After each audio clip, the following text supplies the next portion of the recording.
100 कुओं में से पहला कुआं है जिन्हें हम इस वीडियो में बनाने वाले हैं। ओह, पानी पानी! पानी पानी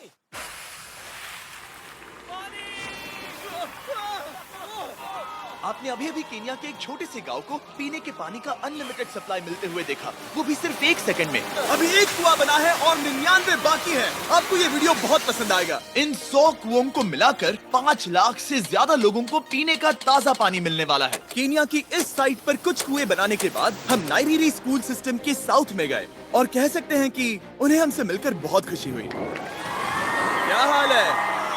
मैंने ऐसा नहीं सोचा था। स्वागत के लिए शुक्रिया। समझ नहीं आता कैसे रिएक्ट करूं। बहुत बहुत शुक्रिया दोस्तों।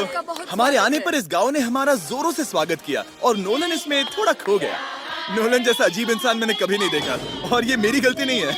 और फिर वहाँ का स्कूल देखने के बाद ये रहे हमारे मेहमान। क्या हाल है? दिन अच्छा बीत रहा है ना? सबसे मिलकर अच्छा लगा। एक टीचर ने मुझे दिखाया कि स्टूडेंट्स कहाँ से पानी पीते हैं, जो कि एक बहुत ही अनसेफ नदी से आ रहा था। तो आपके स्टूडेंट्स यहीं से पानी पीते हैं? हाँ ये बुरी बात है। हाँ, स्टूडेंट्स हमेशा डायरिया जैसी बीमारी, टाइफाइड जैसी बीमारी की कंप्लेंट्स करते हैं क्योंकि वो ऐसा पानी पीते हैं। तो हाँ। हम कोशिश करते हैं, पर देख रहे हो ना, अब क्या कहा जाए। पर क्या करे, जिंदगी तो जीनी ही है और पानी तो सबको चाहिए होता है। जाहिर है कि इनकी हालत सच में बहुत खराब है। असुरक्षित पानी पीने से इन बच्चों की जिंदगी बहुत कम होती जा रही है, पर कम से कम इस गांव की मदद करने की हम पूरी कोशिश करने वाले हैं। क्या पता ये मुझे फिट आएगा या नहीं। मेरा सिर बड़ा है। देखते हैं पानी मिलता है या नहीं। ओह, ओह, बारिश हो रही है। क्या नजारा है। पानी जमीन से बाहर आने के बाद उसे ऐसे बैरल्स में इकट्ठा किया गया और बैरल्स को वाटर टावर्स पर लगाने के बाद आसपास के गांव के लोगों के पास सिर्फ पीने के लिए साफ पानी ही नहीं था, पर एक प्रेशराइज्ड वाटर सोर्स भी था, जिसका मतलब है कि लॉन्ड्री के लिए सुरक्षित पानी भी मिलेगा। और खींचो। मुझे बताओ ये नोलन की मॉम से कितना हैवी है? नोलन की मॉम से दुगना। ओह गॉड। मैं तुम्हें यहाँ से धकेल दूंगा। ठीक है, इसे अब यहाँ रख दो। हमने केनिया में और 20 कुएं बनाए और उसके बाद इसके जूते में भी कुआं डोंट है वरी, क्या? मेरे दूसरे जूते में भी पानी है। मैं बताता हूँ कि हमने ये 29 कुएं कैसे बनाए। इस विशाल सी ड्रिल से जमीन में सैकड़ों फीट गहरा गड्ढा किया, वो भी पॉल्यूटेड सोर्सेज से होकर सीधे विशाल से पीने लायक पानी तक। उसके बाद हमने पाइप्स इंस्टॉल किए ताकि लोग पूरे अफ्रीका में इन हैंड पंप से पानी ले सके, और नाइरीरी में भी। इसे टेस्ट करके देखते हैं। पानी जैसा है। मुझे इस 5 गैलन ड्रम को भरने के लिए 5 मिनट लगे। इससे एक दिन में कितना पानी मिल सकता है? 3600 गैलन्स एक दिन में। ये ना केवल इस स्कूल के 400 बच्चों को कवर करेगा, बल्कि स्कूल के आसपास के गांव वाले भी इसका अच्छे से इस्तेमाल कर सकते हैं। पानी के लिए शुक्रिया आपका। कोई बात नहीं। ये पंप नॉन स्टॉप 30 सालों तक चल सकता है। आपको लग रहा होगा कि इस तरह का बड़ा काम करने के लिए एक बड़े गवर्नमेंट की जरूरत पड़ेगी, पर ये सच नहीं है। ये प्रॉब्लम सुलझाना बिल्कुल मुमकिन है और ऐसी चीजें करने के लिए इंसानियत को आगे आना ही चाहिए। आपके कामयाबी का राज क्या है? सच कहूँ तो ऐसा कुछ खोजो जो तुम्हें करना पसंद है, उसे लंबे समय तक करो और तुम्हें कामयाबी जरूर मिलेगी। मैं इसे बहुत करीब लाने वाला हूँ। देख रहे हो? मजेदार है ना? जरा ऊपर देखो, वो रिकॉर्ड कर रहा है। ठीक है, मैं इसे करीब लाने वाला हूँ। ठीक है। हाँ, तुम खुद को देख सकते हो। हम इस गांव के लिए भी कुआं बना पाए, इस गांव के लिए भी और इन दूसरे 12 गांवों के लिए भी।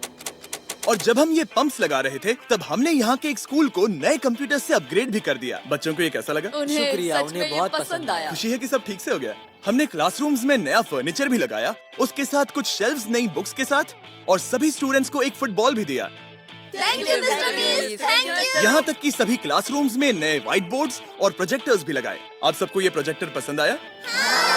हम चौक का इस्तेमाल कर रहे थे जिससे बहुत डस्ट होता था, लेकिन आज सब कुछ साफ है। हमें इस बात की खुशी है। कोई बात नहीं, इतना तो कर ही सकते हैं। पर जब हम 45वें कुएं की साइट पर गए, तब एहसास हुआ कि वहाँ का हाल और भी बुरा है। जब भी उन्हें पानी की जरूरत पड़ती थी, तब उन्हें जंगल से 1 मील खतरनाक रास्ता तय करके जाना पड़ता था, जो एक विशाल सी पहाड़ी से जाता है। मैं जल्दी उठता हूँ, लगभग सुबह 4 बजे, ताकि मैं स्कूल के लिए पानी ला सकूँ। यहाँ से पानी निकालना सेफ नहीं है। ये जगह बहुत स्लिपरी है, जिससे किसी को चोट लग सकती है। हमने उनके कुएं पर काम करना शुरू किया, तब उन्होंने मुझे दिखाया कि वो पानी कहाँ से निकालते थे। आपको दिन में ऐसे कितने चक्कर लगाने पड़ते हैं? 2 बार। दिन में 2 बार? ओह वाह! तो एक आम स्टूडेंट ऐसा ही कुछ ले जाता है? ओह गॉड, अगर 200 स्टूडेंट्स ऐसा रोज करते हैं तो ये कितना मुश्किल होगा। बहुत मुश्किल हो सकता है। ओह गॉड, ये ढलान तो बहुत बड़ी है। अरे यार, ये ढलान तो रुकने का नाम ही नहीं ले रही। हर रोज मैं सच में दंग रह गया कि ये चढ़ाई कितनी मुश्किल थी। ये सब इतना कुछ करते हैं ताकि वो यहाँ तक पहुँच सके जहाँ इन्हें साफ पीने का पानी मिल सके। आमतौर पर आप पानी यहीं से लेते हो? हाँ। और पानी भरने के बाद ये जग्स लगभग 18 किलो तक हो जाते हैं, जो इन बच्चों के लिए पहाड़ियों से ले जाने के लिए बहुत मुश्किल है। लेडीज आराम से ये 2 उठा सकती ओह, हैं। तो मैं अभी जरूर ले जा पाऊंगा। और एक बार हमने जग्स भर लिए, उसके बाद वक्त था वापस ऊपर जाने का। जल्दी करो, चलते हैं। इससे तो पसीना भी नहीं आ रहा है। मैं ले लूंगा। और अब घंटों तक असुरक्षित पानी को इकट्ठा करने के बजाय उनका नया पंप स्कूल के बस 10 फीट दूर था, तो अब ये यहाँ से पानी ले सकते हैं। बहुत थक गया हूँ।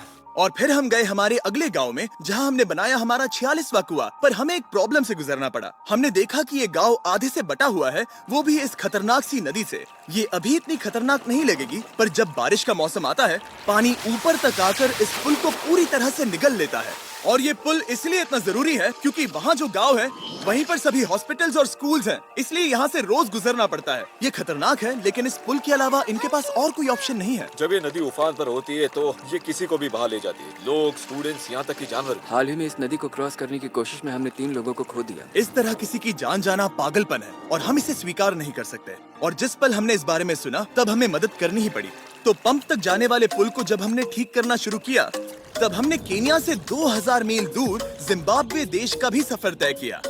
अफ्रीका में आए 1 हफ्ते से ज्यादा हो गया है और अब भी कई पंप्स लगाने बाकी हैं। तुम में से बदबू आ रही पर है। मैंने सुबह ही शावर लिया था। बात होते ही मैं हाथ नीचे ले लूंगा।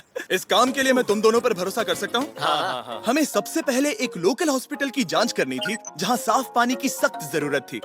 अंदर जाने पर हमें पता चला कि इस क्लिनिक की इस गांव को कितनी जरूरत थी। 1 साल में यहाँ पर कितने बच्चे जन्म लेते हैं? 1 महीने में करीब 50। इसका मतलब 1 साल में पूरे 600। वाह! पर दुख की बात यह है कि इन प्रेग्नेंट महिलाओं को सिर्फ पानी लाने के लिए 1 मील तक जाना पड़ता है और इन भारी बकेट्स को लेकर वापस आना पड़ता है। पर अच्छी खबर ये है कि हमने इनकी पैसों से मदद की यहाँ पर एक मॉडर्न पंप लगाने के लिए। संभाल के, ठीक से पकड़ो। और अब बस देरी थी इसे शुरू करने की। ठीक है नोलन, क्या तुम तैयार हो? मैं तैयार हूँ। ओवर। मुझे एक ड्रामेटिक जूम इन दो। नोलन, मैंने बटन दबा दिया है, ये काम कर रहा है? पानी आ रहा है। आप जाकर चेक करना चाहेंगे? हाँ। वहाँ पर? हाँ, चलो चलिए, चलते हैं। लोगों को पानी मिलता देख मुझे आखिर बहुत अच्छा खुशी हो पानी रही मिल ही है। गया। ये सच में कमाल की बात है। हमारा नोलन एक प्रोफेशनल डांसर है। हाँ, यकीन नहीं हो रहा मैं डांस कर रहा हूँ। वो कर क्या रहा है? ओह गॉड, सॉरी, मैं नहीं चाहता कि आप इसे और देखें। साफ पानी मिले ये पक्का करने के अलावा इस गांव में बहुत से स्टूडेंट्स को ट्रांसपोर्टेशन की भी दिक्कत थी, तो हमने इन सबको नई साइकिल्स देने का फैसला किया। बच्चे बहुत ज्यादा हैं, पर हमने साइकिल्स भी उतनी ही खरीदी हैं। सच बताऊं तो मुझे साइकिल चलाना नहीं आता। जिमी को सिर्फ साइकिल देना आता है। कभी इसे चलाना नहीं सीखा। तो चलो हम एक रेस लगाते हैं। 3, 2, 1, गो! ओह माय गॉड, सभी मुझसे आगे जा रहे हैं। संभल के, मुझे चलाना नहीं आता, किसी को उड़ाना नहीं चाहता। तुम इसे चलाओगे? ठीक है, जाओ चलाओ। ओके।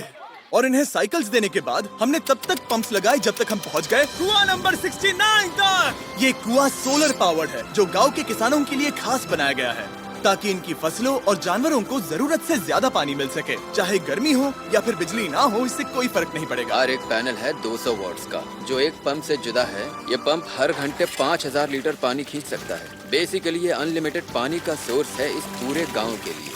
ये बहुत बढ़िया है। और जिम्बाब्वे छोड़ने के बाद हम चाहते थे कि अफ्रीका की सभी कम्युनिटीज को पानी मिलता रहे, इसलिए हमने और कुछ पंप्स बनाए युगांडा में, सोमालिया में और कैमरून में। कैमरून में हमने क्या क्या किया ये देखने के लिए फिलैंथ्रोपी चैनल पर हम जल्द ही एक वीडियो अपलोड करने वाले हैं। इन गाँव में वक्त बिताने पर मुझे एहसास हुआ कि पंप्स लगाना कितना जरूरी होता है।